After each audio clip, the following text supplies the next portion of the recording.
let's just jump right in. This isn't just about a few tips and tricks. This is about a full-on transformation. We're going to unlock one of the most powerful skills you could possibly have, the ability to talk to literally anyone, anywhere. You know that feeling. You walk into a room and it's like you're completely invisible. You want to join in, but the words just get stuck. You see people laughing, connecting, and it feels like you're watching the whole thing from behind a glass wall. That fear, that's what we're going to tear down today. And that all changes right now. So forget about memorizing cheesy pickup lines or awkward icebreakers. We are diving into a system, a real system that will fundamentally change how you show up in the world.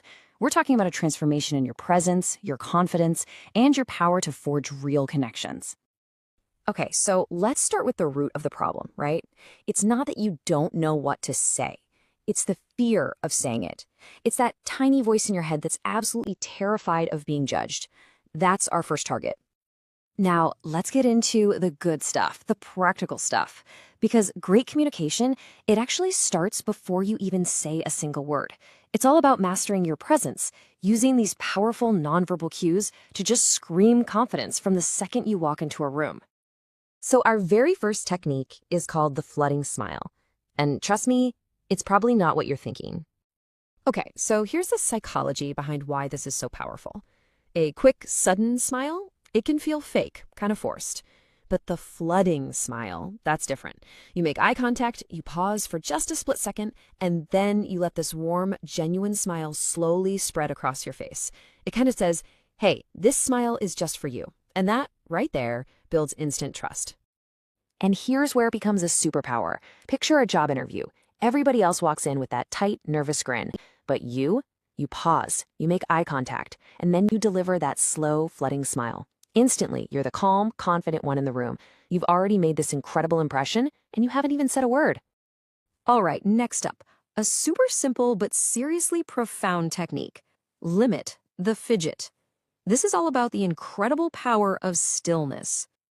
You know, your body is always sending out signals. Tapping your fingers, shifting your weight back and forth, all that stuff just screams nervousness.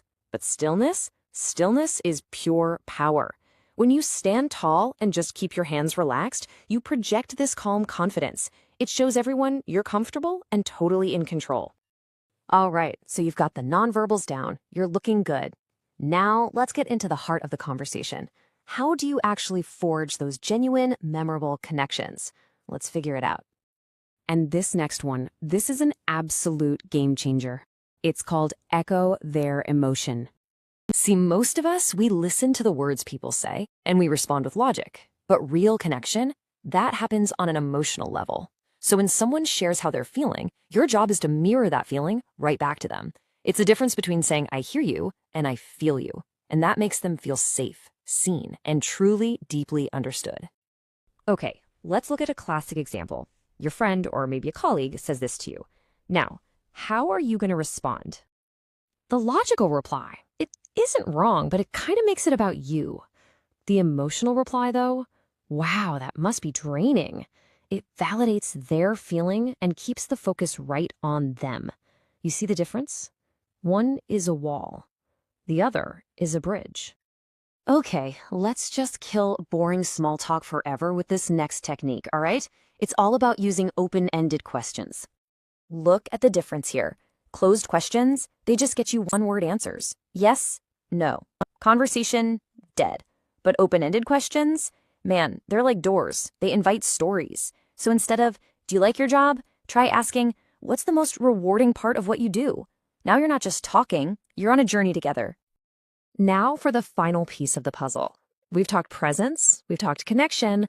This last part is all about the mindset, the thing that makes you completely unforgettable.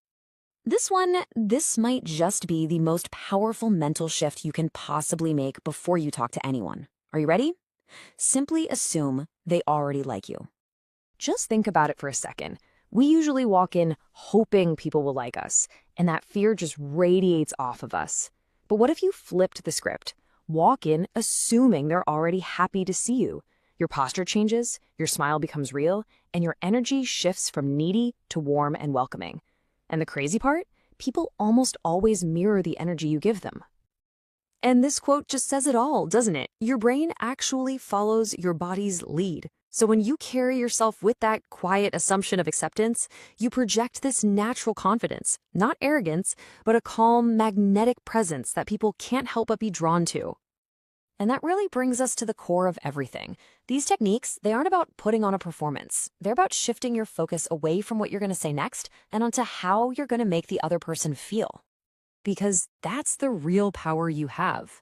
With your presence and your words, you can make someone feel seen, heard, and truly valued. You can build bridges, you can heal divides, and you can bring a little bit more humanity into the world, one conversation at a time. So I'll leave you with this one question. Now that you have these tools, it's no longer about worrying if you'll be seen. The new question is, who will you make feel seen today?